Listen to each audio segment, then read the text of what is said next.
Like a trusted turnout jacket you've had for years, Flex 7 outer shell fabric delivers a perfectly broken-in feel on the very first wear. Flexible, comfortable, and powered with the strength of Enforce technology, Flex 7 outer shell fabric is made to move. To learn more, visit tencatafabrics.com/flex7. Flex 7, powered by Enforce technology. Only from TenCate Protective Fabrics. Welcome to 5 After Midnight. It's a new show where we talk about the things the way you would around a sleep-deprived kitchen table. When you've run 5 or more calls after midnight, your brain feels half gone, and you and your crew have absolutely no filter. Just pure honesty. The goal of this series is to kick around the small things that really aren't so small and have a big impact in the way our firehouses function. My name is Stephanie. I'm genuinely not an expert at anything. I'm just here to ask the sometimes awkward questions. Enjoy. Come too far, don't let this slip away. Fade out like they said we would. Good morning, everybody. This is the first show of the new year, and something I noticed that everybody was doing for the new year was kind of doing a recap of last year, talking about their lives, their shows, what they had accomplished, where they wanted things to go, and I didn't feel I wanted to do that. So what I thought I would do was instead go backwards and show you guys a lot farther back where it was that I came from. Over the past year, I've talked about a symphony of different subject matters, but all have kind of had the same theme in mind, which has really been human behavior. And it's because I come from a lineage of talking about that stuff. So today's guest is none other than the great Royce White, my dad, who happens to be a human behavior specialist. So if you're ever wondering where it was that I come up with all these genius ideas, it's not my own wonderful ideas. It's because that's how I was raised. So without further ado, guys, my dad. Good morning. Good morning. Nice way to pass the buck. Huh, you like that? Yeah. Learned it from Mom. Yeah, got me back for everything that's wrong with you for all of your life. Pretty much. So not only did my dad successfully manage to be part of the dynamic duo that raised 5 children, 4 boys and 1 girl, but he also truly is a human behavior specialist, as I mentioned, who has gotten to travel the world and work with different organizations teaching leadership, which is a lot more dynamic, I think, than how it's often presented. And Dad, something that you and I talk about a lot is self-leadership. How without that, I mean, you're not going anywhere. You're not leading anybody if you can't lead self. So let's just dive right into that. Let's go.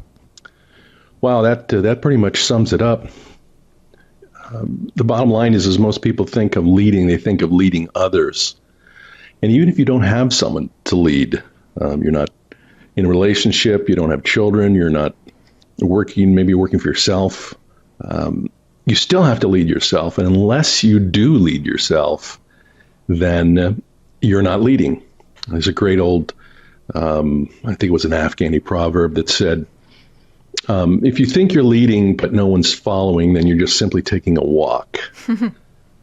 And the idea behind that is that, again, many people think they know how to lead. And most of them are wrong. Some of them get it right simply because they're kind to people. Maybe they've watched a lot of what's going on around them, and they said, I don't want to be like that. I've learned actually more, in one sense, from leadership by being in companies where the leaders are poor leaders.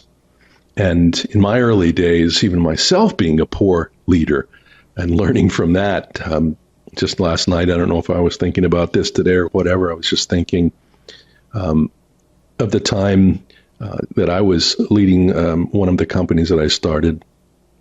And I was I didn't know what I was doing.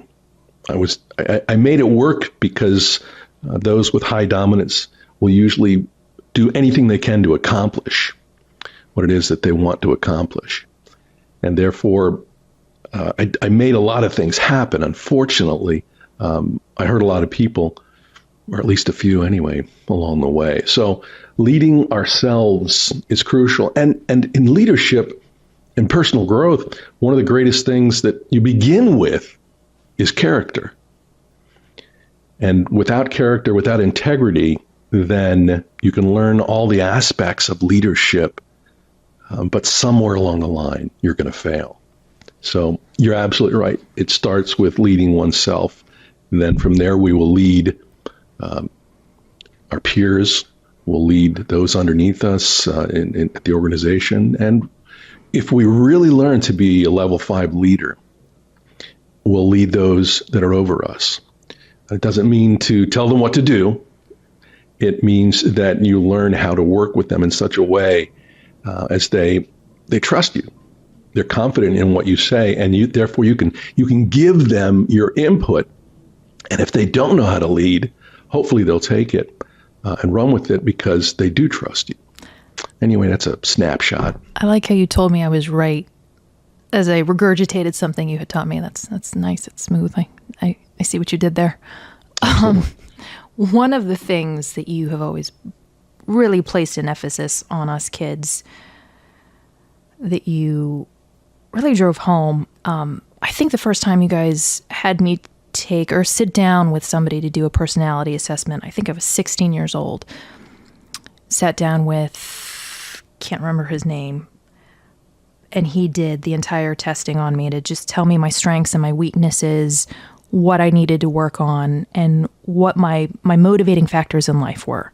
And that's something that I think most people don't get that gift at a young age. I was very lucky to have that. What the journey of self-leadership, you have to know yourself. You have to know your strengths, your weaknesses.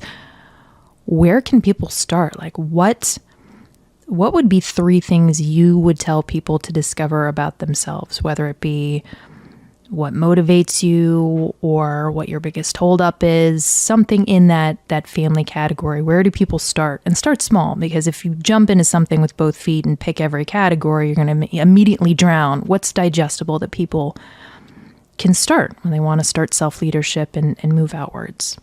3 things, 3 personality things that they need to learn about themselves. Well, the first thing to do is simple. It takes about 15 minutes. And that is to take a specific personality assessment. And we don't call them tests because you can't fail this. It's an assessment. It's going to assess where you are. You can't. I'm pretty sure I could fail a personality test. I've met me. In essence, it's like knowing when you tell someone, you just walk up to someone on the street and you say, "Hey, how do I get there?" And they go, "Wait a minute, what? How do you get where?" Okay. The first thing you have to know is where you are. And that's usually pretty easy, but not always. So the first thing is figuring out where you're starting from and being brutally honest with yourself. Unfortunately, a lot of times, and in the fire service as well, the personality that it draws into itself are types that don't look back much. They just look forward. And it's important to be able to look back. So the first thing is understanding where you are.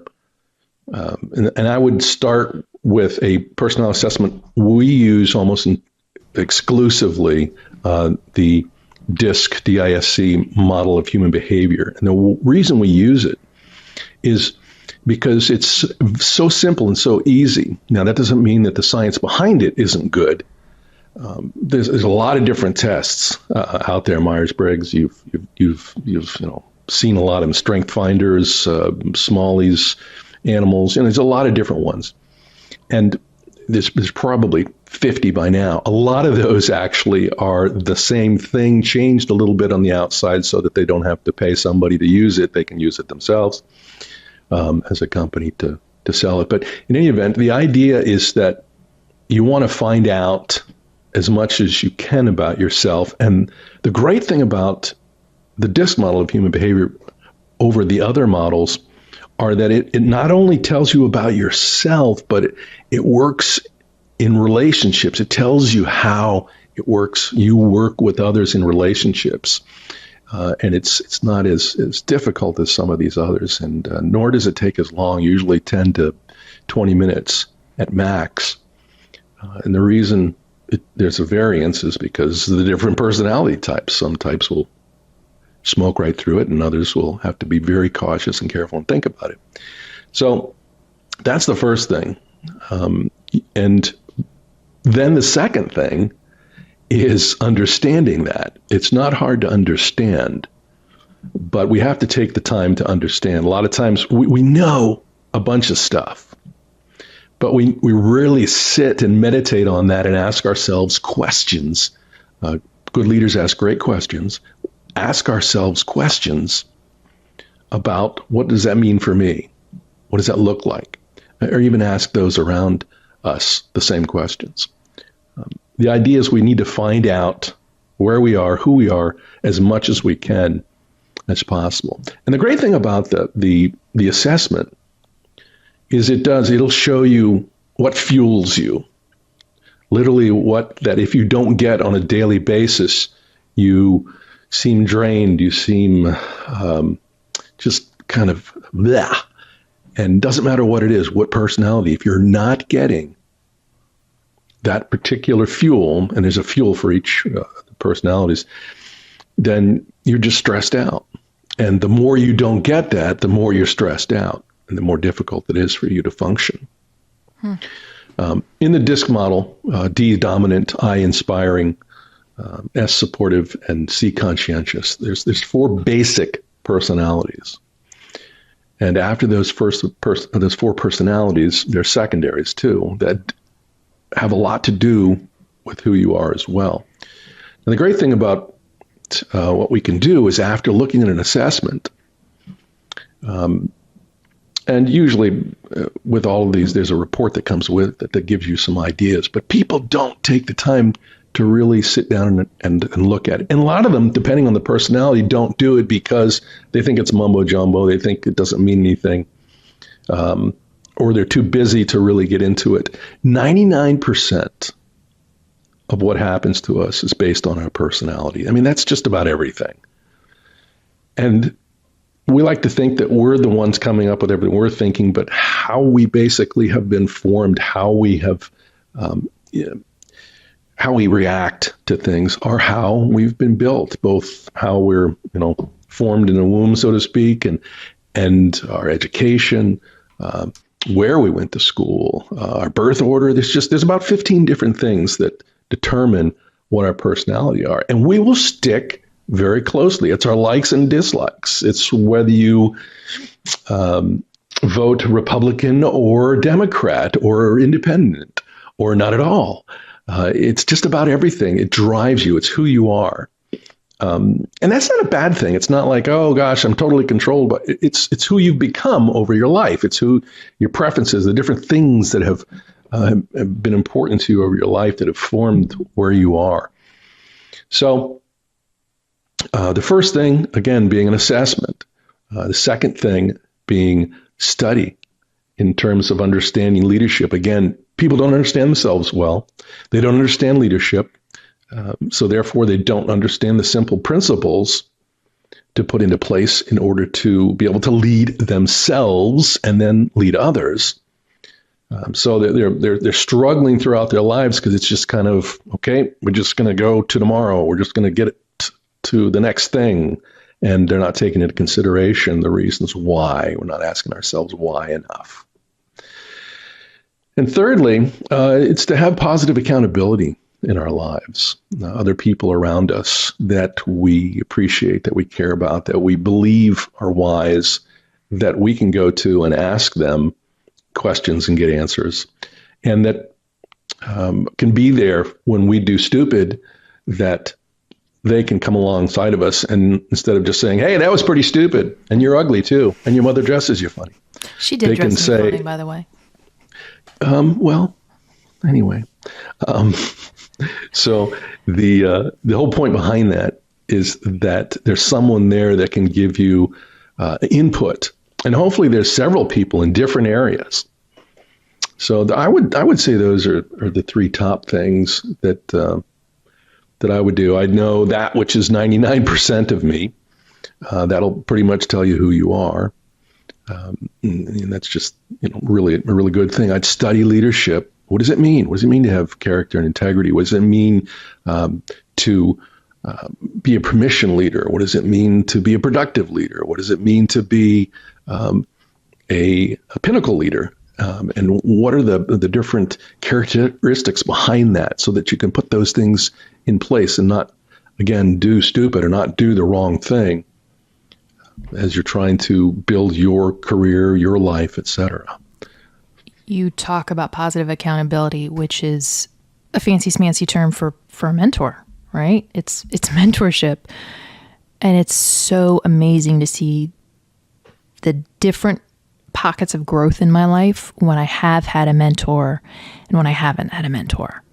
And the changes in my life from 2019 to 2021, when I had a very, very consistent, really wise mentor, was just this explosion of personal growth, because I had someone he would always start with the positive of, Steph, this idea is great, and then the challenge came after.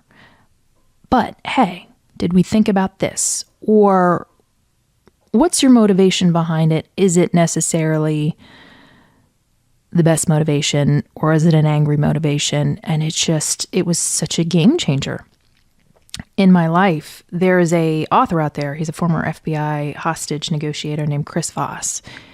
And something he talks about that's an amazing tactic is basically parroting. There's a different term for it, but you say something and I repeat that as a question. So then it makes you keep talking, and eventually you bring yourself to the conclusion, or you talk yourself out of something, or whatever it is. Person A gets their preferred end result by just letting person B talk it out. And the first time I heard that concept, I had to laugh, because that is what every good leader I have ever met has done. They've quietly listened and empowered their people to get to the end result and the positive conclusion on their own. And I think that is something that you don't see enough in type A personality roles, fire service, military, police, whatever it is. We like to have this more aggressive version of leadership, but that quiet, supportive, I'm going to let you say things out loud until you eventually slow roll into what the correct thing is to do model. Is there a name for that? Is that a thing? Is this just something I'm randomly observing? Because that has created the most powerful moments in my life, is when I've had those leaders who have just said, a series of questions and really let me lead myself to the water to drink. What's that? Yeah, it's a type of mirroring. And what you do in mirroring is you're setting up, you're sitting the way they're sitting. You're speaking softly if they're speaking softly. You're acting the way they're acting. So you're building up rapport instantaneously, so that can take them into the learning part of what you're going to do in terms of teaching. Again, as I said earlier, and in this great book by John Maxwell, and that is, good leaders ask great questions. I don't have to know anything about anybody, about anything actually, other than asking great questions. And I can help you make the right decision simply by asking those questions. And those questions, they get down to the why of it. And they help you learn to make decisions. When I coach people, the maximum I coach them is for about 9 months. And the reason is if I haven't taught them how to coach themselves by then, either they're not going to learn or I'm not doing a good job. So the key is to help people understand by mirroring, by getting involved in it and slowly teaching them how to ask the right questions. and how to sit and really think and spend the time. And it starts with me asking the right questions. And I love it because every now and then in a coaching session, someone will say, and I live for this, and all coaches do, they'll hear someone say, "Oh, that's a great question." And you've started to really get into their level on what they're thinking, what they're feeling when you hear that. And the idea is, a lot of times people will say, "Look, I don't know the answer to that." And one of the coaching questions that we ask is, well, if you did know the answer, what would it be? It sounds silly in one sense, but I'd say 90% of the time at that point, the person will answer the question the way that they needed to. Is it that we don't know the answer to the question, or that we think we don't know the answer that you want to hear and we don't want to look like an idiot?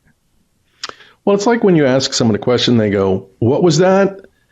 And then before you have a chance to repeat it, they start answering it. Their mind was taking a moment to reconnect. It's called ADHD. And no, because it happens with your mom too, and she's not that way. But the idea behind that is that we're learning, we're hearing, and then we're taking a moment because we don't have an answer for something. The tougher things we don't have an answer for right away. And it takes a moment to think about it. And you're creating that space for people to think about it. And once they start thinking about it, they usually have an answer. It's 85% of the time. It's huge. And it's being held accountable to the answer, to rather looking for the answer, not having it, but looking for it. And there are different types of questions we'll ask to help them go deeper, to help them search for that answer. I don't want to give someone an answer. I mean, I can consult, sure. I can go in and I can consult and say, "Hey, this is the case, this is what needs to be done, et cetera, based on 45 years of organizational business experience. But that's not what I want. I don't want to give a man a fish so he eats for a day. I want to teach him to fish so that he'll feed himself and his family and friends and everybody else for a lifetime." And that's the idea behind it. I want people to take that time. And that's what they do. They go from, "Wow, I knew nothing about this, about life, about this element, about whatever it happens to be. And now I know how to figure it out." And not only about what they want to do, but or what their specific answer is, but they know how to apply that then to their entire life. Okay, how do I do this in looking for a spouse? How do I do this in raising my kids? How do I do this in talking to the boss? How do I do this in training a probie? How do I do this in whatever happens to be? And so it's absolutely crucial to build that rapport and then take it all the way to the end in helping people learn to become a lot more than they are. You've said the word why in terms of asking why probably about, I haven't been counting, but between 5 to 10 times during this conversation. And that sticks out to me because so many people are very begrudging about the concept of people asking why. They take it as an affront. And I recently heard something that really clicked into place for me. And it was the word why is so negative to us because when we're little kids and we mess up and we spill something on the carpet, why did you do that? And so it sits with us as a very negative thing from childhood. We feel attacked when we hear the word why. So I think a lot of people miss out on the opportunity for growth because either they're afraid to ask why, or when they do ask it, they get snapped at by people who then feel attacked. If we can't ask the word why, how do we get around that? How can we still grow? That's kind of a tough one because you're going to come across people in the fire service and you can't ask them why. And they're the people that you're supposed to be able to ask why. It's actually quite easy. It's like peeling an onion. And you have to actually ask why at least 3 times before you get to what the real answer is. But the key to this is to ask different questions. They could be the same outcome as why, but not using the word why. Use how, when, where, what, if you will, to ask the same question. Why did you do that? Well, instead of why did you do that, it's, you can't even go to, what were you thinking when you did that? Because it's the same kind of but it is a change. Yeah, it is a, but you can break that down even further. What was going on in your life at that moment when you decided to do that? So then you're making it a little easier. You're not attacking them. You can empathize, and again, continuing to build that rapport with them. Hey, wow, that's hard. What was going on right then? Why do you feel, and you could use the word why at that point, why do you feel that was the case? And again, the key with working with people is to make it safe to talk. They have to be able to feel like you're not going to beat them up. And I love working with people in that fashion because it creates a lot of safety to begin with. And I'm not talking safe spaces and that kind of thing. This is just a totally different concept where you make the conversation safe. And if it's not safe, you step out of the conversation and talk about some other things before stepping back into the conversation. But the idea is you have to create an area of space where the people can be honest, that they can bring forth, the issues, the problems, whatever it happens to be. So it's absolutely crucial to make it that way. You bring up a really, really good point accidentally. Safety. I'm trying not to use the word safe spaces, but so comfort. Having the comfort level, feeling like you're in a space where you're not going to get mocked, where you can say something and get genuine interaction out of it and actual answers and stuff like that without getting your words thrown in your face or any of that. That's the safety that you're talking about. That's something that's so difficult in the fire service because we have this regimented way that I think most of us were taught to do things, which is you come down really hard on somebody because you want them to know, I mean, listen, we're dealing with lives. We're dealing with unstable situations. So I need to know that you can handle the pressure. So I'm going to nail this point home by humiliating you and making sure that you never, ever forget it. And that's the negative feedback loop that so many of us have been taught in and raised in. And now I'm finding myself fighting with that as my teaching method with the younger generation is this was sloppy, that was sloppy. I really got to nail your feet to the floor to make sure that you never make those mistakes again. But there's such a different way to do that can still stick in the mind. We do not have to yell at somebody. We do not have to humiliate somebody to have that lesson stick around. And that's something that the fire service in general, but especially those of us of a certain age, I'm almost 40, I'll admit it, struggle with. How do we get around that? I mean, I know you just talked about it. We have to create that atmosphere of comfort. I'm going to use that word instead of safe. But what can you do to start changing that if that's not how you were quintessentially raised in the fire service? How do I overcome that? Let's put it that way. I think the first aspect of it is like in any, whether you're in the military or fire, police, whatever happens to be, a lot of the reason that we scream, if you will, is that so when there is a fire raging around you, when there is enemy fire coming, that there will be yelling and screaming and carrying on. It's just a natural function when you're a lot of the people, not so much in the military, but a lot of the people in fire and first responders and police and are more of an outgoing, high dominant personality, and it's a natural function for them to do it. So I know, even in your personality attributes, you're a conscientious dominant. No, you're a dominant conscientious. Don't be giving away my secrets. I'm sorry. Okay, let's just.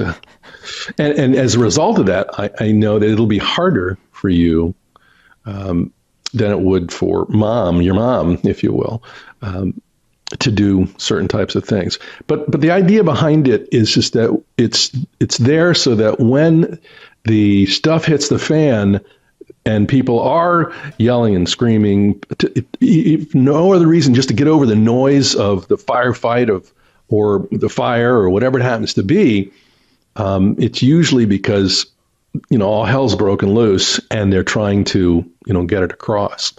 They're not screaming necessarily the rest of the time. It's a personality trait. It really is. You won't find typically your conscientious type personalities screaming. Your supportive types, you typically won't find them in fire service and the police either. You'll find conscientious types, but you won't find the more supportive, which are reserved and people oriented. So they're more quiet, a little more quiet anyway, but they're a little more reserved and people oriented versus being task oriented. You're doubly task oriented, just as probably many other are in the fire service. Probably triply task oriented. Is that a thing? Never heard it, but I'll give it to you. We can make up our own words here. It's my podcast. It'll seem that way, certainly, because it's like that's all I feel like I have to accomplish, and that is what a dominant has to do. That's their fuel, as I talked about earlier. Is if they don't accomplish daily, they struggle. They have to go find something to accomplish, and if it's not within their job, then they'll do it in something else. But they have to own it. They have to control it, be in charge of it, run it. That's just who they are. They have to really, really, be involved in that fashion. But I think the idea. So in terms of screaming or yelling, et cetera, at the situation when you're in the situation, I'm not so sure that's a bad thing per se. No, it's more of.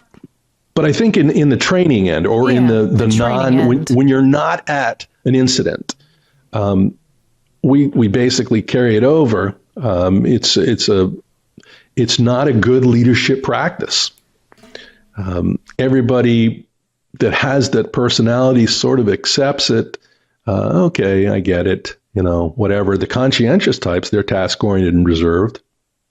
A lot of times they'll be your technicians. They're your really smart people, your medics.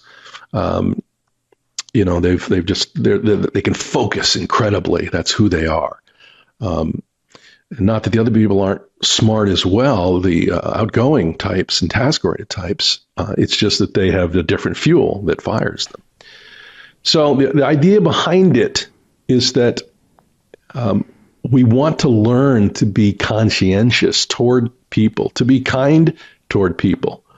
We don't have to be gregarious and mean or cruel or anything else outside of the incident, outside of the fire. We can do it the rest of the time. And that's what real leadership is about. Again, that's the character, that's the integrity that leadership calls for. The empathy. And as high dominants typically have very little empathy, they have very little self-awareness. So they don't understand the hurt that they're doing around them. And it's a big struggle for them a lot of times. Depends on exactly how their personality maps out. But in general, once you learn who you are, as we talked about to begin with, then you can see, okay, here are my strengths, here are my weaknesses from a personality perspective. Here are the things that I need to work on to try to subdue. Here are the things that I need to strengthen and lift up. And here are the things I need to stay away from in totality. So it's really important to know who you are and why you do what you do. It just doesn't happen. That's just the way I am. No, it's not just the way you are. It is the way you are. How did you get there? And what can you do about it? It's not a truth, a fact that there's nothing we can do about it. So yes, it's true, but there are a lot of things we can do. And from a leadership perspective, you're going to like yourself better, first of all, if you're not constantly going, I can't believe I beat him up like that. And we're constantly having to say we're sorry or feeling foolish or whatever. So it's very important from us from that perspective. Another big conversation in the fire service is Gen Z, the newest, the youngest members to come into the fire service are so different from the two older generations. And the things that motivate them, their needs, all of these things, they bring with them the terms safe spaces and things like that, which, for us yelling type people is a little bit of an alarming affront. And it's just, you look at these kids sometimes and how do I speak their language? What do I do with them? How do I motivate them? There's just a different set of guiding principles. And I don't mean that in a negative way. They've been through very, very different life experiences than people my age have been. Definitely people older than me. What are we seeing with this new young generation? What motivates them? And how to, I hate to say inspire, but there are some traits that their generation might not necessarily have that you're going to have in the fire service. And it's not a toughen up buttercup. You got to learn to be tougher kind of thing, but you do have to learn to be a little bit more regimented in certain areas than maybe this generation has been. What have you seen dealing with the newer generation and how to guide them towards that change when they maybe need to learn some new personality traits?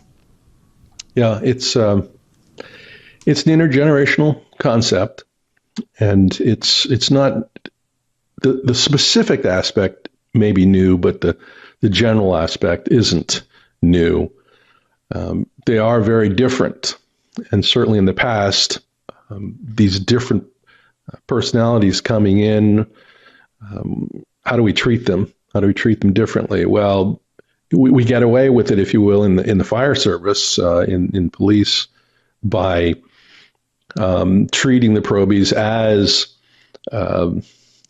more of that incident, loud, obnoxious, whatever it is that you want, and that in general, I think, as I mentioned before, is not the way to live our lives outside of an incident.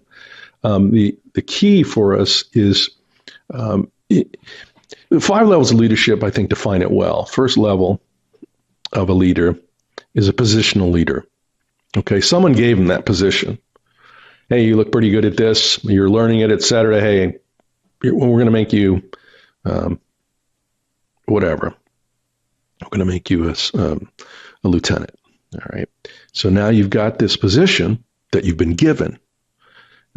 That's the only level of leadership that someone gives you. The rest you have to earn. And so what happens, the second level of leadership is permission leadership, where we literally need to get people's permission to lead them. And you may think, oh, well, that's not true. They just got to do what I say. Well, yes and no. They may do what you say, but they're not following you. And I don't know how long they'll last necessarily. Well, maybe they shouldn't last. Well, not necessarily. Sometimes it's just a matter of they need to get enough experience, enough time in learning the craft in order to be what you want them to be. So the key for us is that we have to really understand who they are. We have to get the permission. That's not as much of a weird saying if you look at it this way. We treat people well, and we're kind to people. We love people. And by doing that, they're willing to give us the permission to lead them. And it happens in general from actually people who do their jobs really well and are kind to you. You'll want to follow them much more so than someone yelling at you and calling you names, that you want to follow them. And those people actually won't go out for you as much as someone who you've built rapport with, who you've built relationship with, that cares about you more. They'll want to die for you more. And it's better to have someone want to die for you instead of wanting to die for the position. Mm. So you're building much better team by loving people in that fashion. You don't have to beat people up in order to get them to follow you. As a matter of fact, you cannot have people follow you as well as if you treat them kindly, if you work with them, if you get that permission to lead them by building that relationship, by taking them out to lunch, by knowing their families, by knowing their needs. These are all things that happen anyway. You eventually get there because, you've spent so much time with them. You've lived together, in essence, over years, and it comes. But if you make it happen, you can make it happen much sooner.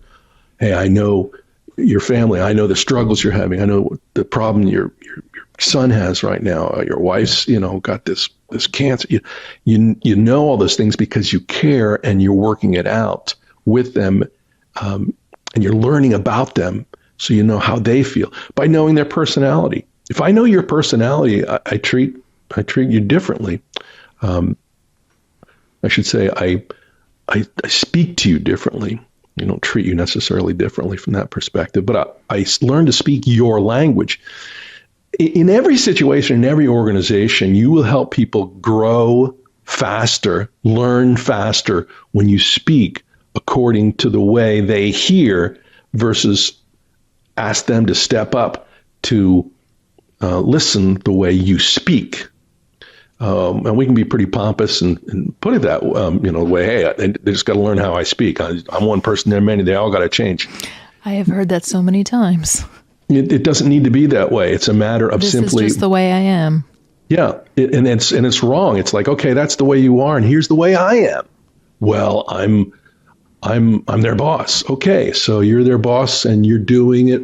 You're doing wrong. You're doing stupid. You're doing that which doesn't work as well as something else. And because you're the higher up, you're the leader, et cetera, that means you need to put the effort in to learn these things, how to speak their language. Because when I take someone and I learn to speak their language, how they think, okay, and the fuels come in different ways, different fueling for different personalities, I can get them to understand 3 to 10 times faster and deeper when I speak their language, in which all I'm doing is I'm saying what I want to say a little more oriented to what I know fuels them and how they hear. Okay, because I took the time to learn that aspect of personality, of human behavior. So too many times people say, gosh, I don't have a clue what he's talking about. No matter what it is, it's just they don't quite get it because it's not their language.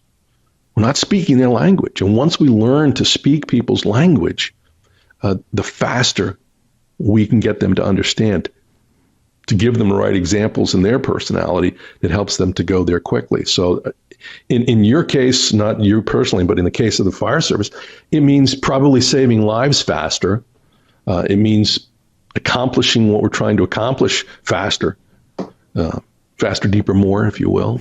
So, absolutely a crucial element. Leadership, unfortunately, leadership hasn't necessarily changed. It's always been, this is the right way to do it. We've just never done it. Maybe it was World War II. Maybe it was the earlier periods of life or whatever, where basically it's just a harshness. Interestingly enough, only 10% of the population are dominant personalities. Most of those are rise to leadership, though, unfortunately, because they want to lead, they want to control, they want to run it, they want to be in charge of it. And 10% of the population ends up being in 55+% of leadership. So they've got control over all this, the 3 Ps, I call it, police, politicians, and pastors. A lot of times they're your areas where at least half of the leadership, and a lot more in some of these different ones, are high dominant personalities and with no self-awareness, with no empathy, with the ability to crack on people, but not the ability to be empathetic and get permission leader. Most of level 3 leadership, which is production, they get good. Everybody gets good. They're working hard. They're at the academy. They're out there in the field. They're learning. Not everybody's the best. Not everybody's, a Stephanie, but they're well played. But your birthday's still 8 months away. Okay. So the idea behind it is that they are learning and they will learn. But the more we can help them to get there faster is great. And so by us being production leaders in this level 3 leadership, people are gaining a respect for us. Wow, they're really good at that. I want to follow them because that's what they do. And so. Thank you so much for sitting down and having this conversation with me. I know I can never, it's weird. I'm the child and I can never even get a hold of my own parents. So the fact that you guys are busier than me and you took the time to have this conversation is absolutely awesome. Thank you. And also, I was a perfect child, so I know there are no embarrassing stories of me. But if there were, thank you for not sharing any of those. Appreciate that. Well, there was that one about, anyway. We're going to hit the stop button right there. But just to wrap it up, pick one book. Well, pick 2 books. If you would say, listen, if you're either a leader or you're somebody who's starting on the journey to leadership, or you're somebody who just wants to learn to self-lead better, give me 2 books. I'm going to give you 3. It wasn't the homework assignment. Okay, I'll give you 2. The first one is going to be Crucial Conversations by Joseph Grenny. It's like green, but it's Grenny. I'm sorry, Grenny, Grenny, Joseph Grenny. Crucial Conversations, great book, probably the top book in the world in learning how to communicate. You'll hear about keeping things safe and from that book, as well as just some great principles, builds a lot of good things to help people understand how to speak. And the second book is 360 Degree Leadership by John Maxwell. And that will teach you how to lead to your peers, lead underneath, lead pretty much with every aspect in life. It's not an in-depth, but it gives a lot of great pieces of understanding, if you will, so that you can begin your leadership journey. Leadership's a process. It's not something that's going to happen overnight. Good leadership, anyway. We're all leaders. We're either good leaders or bad leaders. There's sort of no in between in this. But the key is to learn what it really takes to lead, and plan it out, map it out, and learn how to get there. And I was kidding. You can share the 3rd book. No, those are the 2 of the 3 that I recommend. To everyone, basically, because it gives you things that you don't already know. Third thing is to, if you will, is to take a DISC assessment and read the report, and then read it once a year. As a matter of fact, read those books once a year so that you're really learning. If you did nothing but understood yourself and helped learn how to communicate better and work a little in leadership by reading those books once a year, you'll find yourself growing faster than just about anything else. So basically, I think what I heard you say is leadership just isn't a born personality trait. We build it. We do the homework. We create it. We can't just rely on, wonderful, amazing genetics like I have. It's something we have to actually work at to create and sustain, because we all get lazy as humans and we can start to slide backwards in our principles if we're not constantly working at it. That's correct. And I'll go one step further. One upper. It's a downer, actually. And that is that it's just the opposite. Those that think they're good leaders typically aren't. It's not a matter of, it seems like you're born. Those outgoing, high dominant personalities, because they make noise quickly, appear to be the best leaders.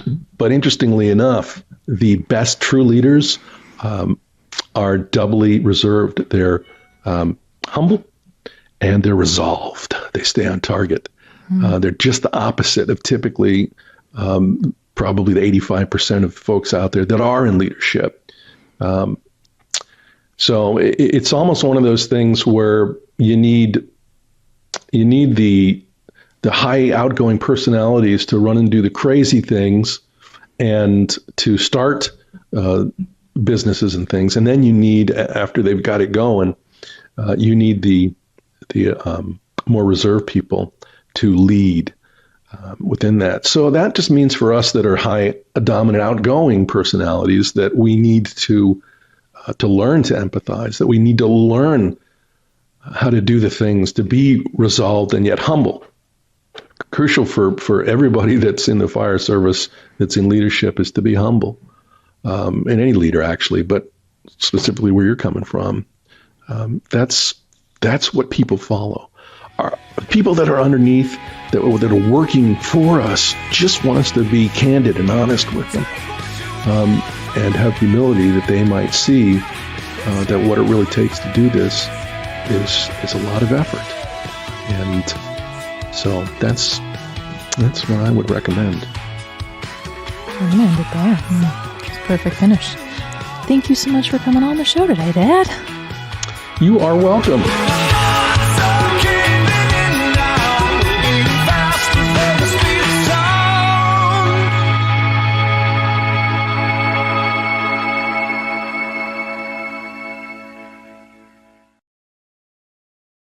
Like a trusted turnout jacket you've had for years, Flex 7 outer shell fabric delivers a perfectly broken-in feel on the very first wear. Flexible, comfortable, and powered with the strength of enforced technology, Flex 7 outer shell fabric is made to move. To learn more, visit tencatafabrics.com/flex7. Flex 7, powered by enforced technology. Only from TenCate Protective Fabrics.